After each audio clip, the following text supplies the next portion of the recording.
इन गलियों में, चौबारों में, दीवारों में कौन रहता है?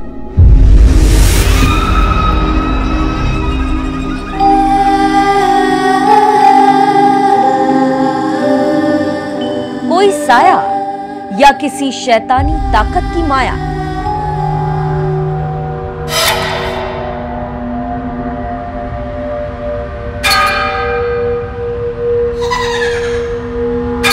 इन खंडहरों से जब सरसराती हवाएं गुजरती हैं, तो कर्कश सन्नाटे से सिहरन क्यों पैदा हो जाती?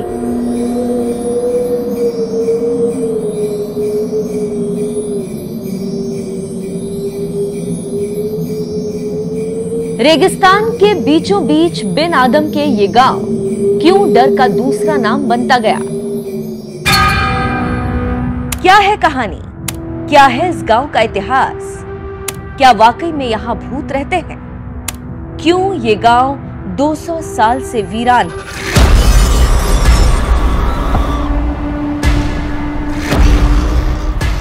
ऐसे हर सवाल के जवाब की तलाश में बींग घुमक्कड़ पहुंच रहा है राजस्थान के जैसलमेर से कुछ ही दूरी पर बसे कुलधरा गांव।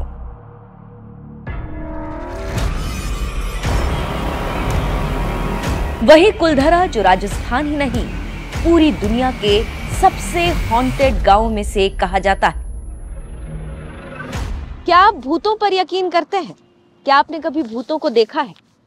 हम तो भूतों पर यकीन नहीं करते, ना ही हमने कभी भूतों को देखा है, लेकिन कभी कभार कुछ घटनाएं ऐसी हो जाती हैं, घुमक्कड़ी के दौरान कुछ जगह ऐसी मिलती हैं जहां जाकर ऐसा लगता है कि कहीं ना कहीं कुछ तो है। ऐसा ही कुछ है जैसलमेर से 35 किलोमीटर दूर कुलधरा गांव में। यहाँ पर इस गांव में 400 से ज्यादा घर पिछले 200 सालों से वीरान पड़े हैं। इस गांव को भूतों वाले गांव के नाम से भी जाना जाता है। कुलधरा गांव के बारे में एक एक रहस्य जानने के लिए आज हम बढ़ रहे हैं कुलधरा की ओर। आपको भी लेकर चलते हैं।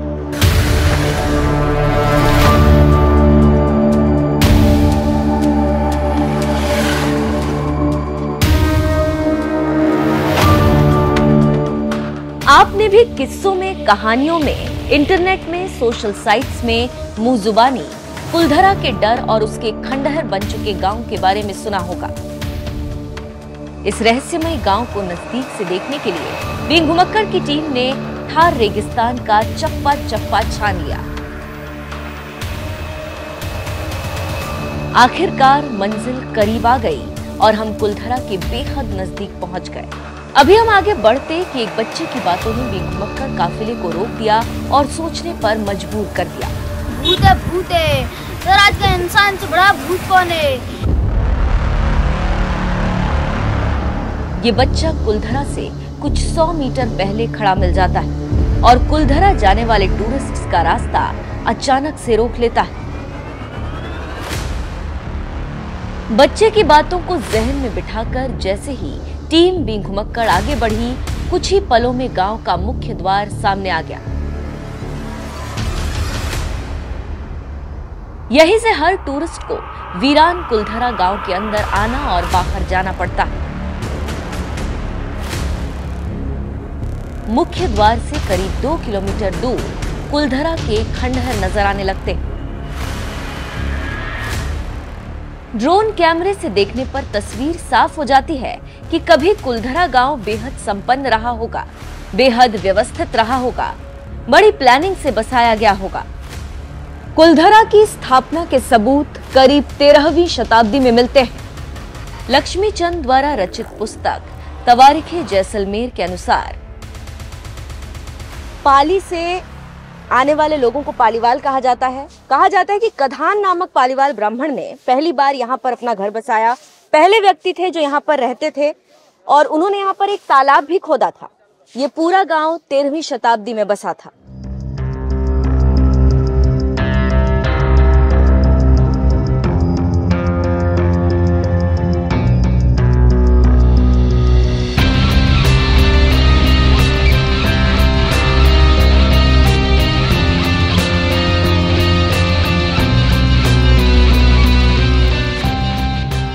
पुरातात्विक साक्ष्यों के मुताबिक कुलधरा के इन खंडहरों के बीच एक दीवार पर 2 तारीखें लिखी हुई मिली। जो दो व्यक्तियों के निधन की तारीख के रूप में लिखी गई प्रतीत होती है। ये तारीखें साल 1235 और 1238 ईस्वी। इसी बात से अनुमान लगाया गया कि कुलधरा गांव का इतिहास करीब इतना पुराना तो होगा ही। बीन घुमक्कड़ के सामने सवाल इसके बाद भी बरकरार था कि आखिर इतना पुराना गांव होने के बाद भी कुलधरा की ये टूटी फूटी दरो दीवारें सन्नाटे के साए में क्यों गुजर रही? क्यों कोई यहाँ बसने का साहस नहीं जुटा सका? क्यों किस्से कहानियों में गांव के साथ भूतिया कनेक्शन जुड़ता गया? इन सवालों के जवाब हमें मिले जमील भाई से, जो एक टूर ऑपरेटर के रूप में काम करते हैं और कुलधरा के चप्पे चप्पे को बेहद करीब से जानते हैं। आज से 200 साल पहले 18वीं सेंचुरी में जो पालीवाल ब्राह्मण थे, इनकी बेटी दीवान को किसी को पसंद आ गई, दीवान को। तो उसने बोला मैं आपकी बेटी से शादी करूंगा। तो इन लोगों ने कहा कि आप हम लोग पालीवाल ब्राह्मण हो, आप लोग राजपूत हो, तो रिश्ता हो नहीं सकता है। उस टाइम पे तो ऐसा हो भी नहीं सकता था बिल्कुल। फिर इन लोग वो माने नहीं। फिर इन लोगों ने एक दिन सब गांव बैठ के, सूर्या से 84 विलेज थे जो, उन लोगों ने बैठ के एक दिन सबने प्लान बनाया कि भाई हम ये शहर ही छोड़ के जाते हैं, गांव के गांव छोड़ देंगे एक रात में। फिर एक दिन पूरा एक रात में पूरे सूर्या से विलेज इकट्ठे होके इन लोगों ने त्याग दिया, छोड़ दिया, अबेंडन विलेज होके। अच्छा, ये त्यागा हुआ विलेज, अबेंडन विलेज है, घोस्ट विलेज नहीं है यहाँ पे। अच्छा, यहाँ भूत कोई मरे करे तो भूत हुए। गांव छोड़ के गए, भूत कैसे होगा? जो 200 साल पहले वो डर के मारे, भय के मारे और इज्जत के लिए अपने गए थे वो लोग, ठीक है ना। फिर वो लोग जाके पाली वगैरह कहते हैं बस गए वहाँ पे। 84 विलेज मतलब ये सब मिला के ये 84 विलेज? एक विलेज ये है, इसके पास में है, खाबा के पास में है और दाबला के पास में है, काफी जगह। तो सब जगह से पालीवाल ब्राह्मण निकल गए? सारे निकल गए। अच्छा, गाँव काफी तो 8-10 गांव तो मैंने भी देख रखे हैं, जो सबका गांव के पास भी। ये उनमें से एक ये कुलधरा है। ये कुलधरा मुझे लगता है सबसे बड़ा गांव रहा। मैन था, जो मुखिया वगैरह यहीं रहते थे। कुलधर पालीवाल थे जो। अच्छा, कुलधर पालीवाल यहाँ रहते थे।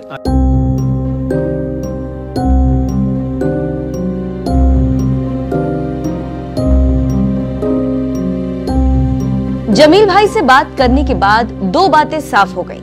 पहली ये कि कुलधरा अकेला गांव नहीं था जहां के लोग गायब हो गए, बल्कि यहाँ 84 गांव थे जहां से पालीवाल ब्राह्मणों ने एकता दिखाते हुए रातों रात गांव छोड़ दिए।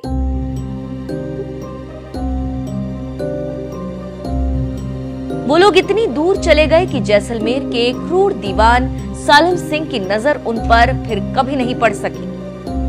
ये बात सच है कि इस कुलधरा गांव में 400 से ज्यादा मकानों के भग्नावशेष अभी भी मिलते हैं। कहते हैं किसी जमाने में इस गांव के पास से एक छोटी मौसमी नदी काकनी बहती थी। कुलधरा के अंदर पुराने कुएं और बावड़ियों के अवशेष भी मिल जाते हैं। इस गांव की चौड़ाई करीब 261 मीटर और लंबाई करीब 861 मीटर है। कुलधरा से कुल 3 रास्ते निकलते हैं। मुख्य रास्ते पर पुरातत्व विभाग ने कुछ घरों को रिस्टोर करने की कोशिश की है। इस रास्ते पर एक मंदिर भी है।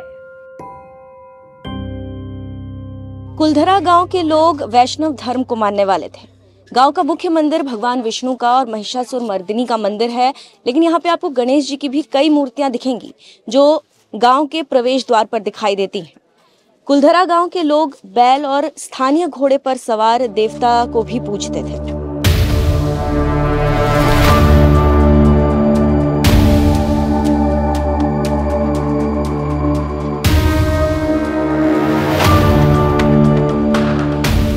धार्मिक मान्यताओं के अलावा कुलधरा अपनी संपन्नता के चलते जैसलमेर के रजवाड़ों को अच्छा खासा रेवेन्यू दिया करता था। स्थानीय नदी की उपलब्धता के चलते यहाँ के लोग ज्वार बाजरे की खेती किया करते थे। यहाँ रहने वाले कुशल कारीगरों ने पूरे गांव को व्यवस्थित तरीके से बसाया था। चौड़े चौड़े रास्ते, हवादार मकान। इतिहासकारों के मुताबिक उस समय यहाँ के 400 मकानों में करीब 1 से 1,500 लोग रहा करते थे, जबकि बाकी सभी 84 गांवों को मिलाकर ब्राह्मणों की जनसंख्या करीब 5,000 के आसपास बताई जाती है। लेकिन सवाल अभी भी बरकरार, आखिर रातों रात गांव खाली होने के बाद कभी कुलधरा में कोई बसावट क्यों नहीं हो सकी? इस सवाल का जवाब भी यहाँ के किस्से कहानियों में मिल जाता है। कुलधरा गांव के वीरान होने की वजह सालिम सिंह नाम का क्रूर दीवान बना, इसलिए गांव के लोगों ने अपने दुख दर्द को श्राप के रूप में यहाँ हमेशा हमेशा के लिए छोड़ दिया। ऐसा कहा जाता है कि कुलधरा के लोग जाते जाते श्राप देकर गए कि उनके जाने के बाद ये गांव अब कभी नहीं बच सकेगा। अगर कोई यहाँ रुकने की कोशिश करेगा तो उसका विनाश हो जाएगा। लोग मानते हैं इसी श्राप के चलते यहाँ कभी कोई रुकने का साहस नहीं जुटा पाया। लोग कहते हैं यहाँ सूरज ढलते ही अजीबोगरीब आहटें सुनाई देने लगती, कभी कभी चीखें सुनाई देती, जबकि कुलधरा पर हुए कुछ सर्वे और शोध पत्र बताते हैं कि 800 साल पहले बसे कुलधरा में धीरे धीरे पानी का स्तर कम हो गया। चारों तरफ थार रेगिस्तान होने की वजह से अनाज उगाने में दिक्कतें आने लगी। लोगों के भूखों मरने की नौबत आ गई। एक शोध पत्र के मुताबिक कुलधरा के आसपास भूकंप के निशान भी मिलते हैं। इतिहासकारों के मुताबिक कठिन भौगोलिक परिस्थितियों और प्राकृतिक आपदाओं के चलते गांव खाली हो गया, जिसके बाद इन खाली मकानों ने किस्से कहानियों को जन्म देना शुरू कर दिया। आर्कियोलॉजिकल सर्वे ऑफ इंडिया ने यहाँ खंडहर बन चुके कुछ मकानों को रिस्टोर करने की कोशिश की है, लेकिन कई घर रिस्टोर करने के बाद भी टिक नहीं पाते। 200 साल से वीरान पड़े इस गांव के अंदर मैं हूं और इन खंडहर के बीच में से गुजर रही हूं, तो यहाँ पे मुझे कुछ दिखा जिसके बारे में मैं रोहित सर से जानना चाहूंगी। सर, ये जो चीज दिख रही है ये क्या है? एक स्ट्रक्चर आपको ये दिखेगा, बहुत बारीक, जैसा लगता है जैसे मशीनों से काटे हुए पत्थर रखे गए हैं। और दूसरी, अगर आप इस तरफ नजर डालेंगे तो ये इंसानी काम है, मतलब ये लोहे की आप हथौड़ी और छीनी से काटे हुए पत्थर हैं और जिन्हें मिट्टी में की एक लेयर में और बारीक पत्थरों के सपोर्ट से खड़ा किया गया, एक दीवार बनाई गई है। तो आप समझिए कि दो अंतर हैं। ये मॉडर्न काम है, आज का काम है इस तरफ वाला, जिसे एएसआई रिस्टोर करने की कोशिश कर रही है। कुछ जगह एएसआई ने कुलधरा में ऐसे मकान और इनको ऐसे रिस्टोर किया है, और ये हमारा पुराना स्ट्रक्चर है। तो कहने का मतलब ये है कि देखिए, हमारे पूर्वजों का जो कुलधरा में जो भी पाली ब्राह्मण रहे होंगे या जो उनके भी जो मिस्त्री रहे होंगे, उन्होंने कितना बेहतरीन काम किया है। वो आज भी ये इमारतें, ये दीवारें खड़ी हैं 200 साल से भी ज़्यादा समय से, और ये नया काम है। और आप देखिए पूरी इसकी दीवार एक बार बनाने के बाद गिर गई है। कैसा इसमें मटेरियल यूज़ किया होगा आज के हिसाब से, आप देखिए ये जो भी ये रेत है और मिट्टी है या जो भी इसमें मिक्सर रहा होगा, और कैसा एक वो काम है आर्किटेक्ट। तो फ़र्क समझिए, विकास में मशीनरी और आज के इंजीनियरों की सहायता से भी वो निर्माण नहीं हो सका है जो हमारे पूर्वजों ने बिना किसी तकनीकी के या बिना किसी मशीनरी के वो करके दिखाया। और इसकी हालत देखिए, ये सब टूटा फूटा सब नज़र आ रहा है, सारे पत्थर, जैसलमेरी पत्थर सब गिरे पड़े नज़र आ रहे हैं। अब ये पूरा ये रिस्टोर करने की कोशिश की है, क्योंकि एएसआई के अंदर आता है ये कुलधरा, वो इसके निर्माण में और इसके रिस्टोर करने की कोशिश कर रही होगी। लेकिन ये भी एक कहें कि अजूबा ही है, या जो बातें कहते हैं कि कुलधरा में कुछ है, तो लोग ये भी जोड़ देते हैं कि अच्छा गिर गया ना, तो होता कुछ नहीं है। लेकिन ये ऐसी घटनाएं हैं, एक कुछ नई कहानी को जन्म देती है।